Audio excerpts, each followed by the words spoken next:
ચેતના સ્વરૂપ વસ્તુ તરીકે તો એવી છે, છતાં કર્મના સંબંધે મિથ્યાત અજ્ઞાન અને રાગદ્વેષ રૂપે કર્મના સંબંધે પ્રણમે છે.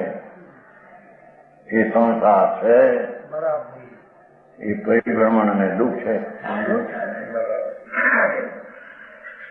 रात ने नवीन कर्म बंध के संतान करी संसार में गमे एवा अज्ञान स्वरूप नु अज्ञान स्वरूप जे शुद्ध ज्ञान चेतनामय तेनाथी विपरीत मानता અને એનાથી વિપરીત રાગદ્વેષનું આચરણ, એનાથી નવો કર્મ બંધે છે. એનાથી ચાર ગતિ નવીન કર્મ બંધ કે સંતાન સંસારને ગમે એનો પ્રવાહ ચાર ગતિમાં રખડવાનો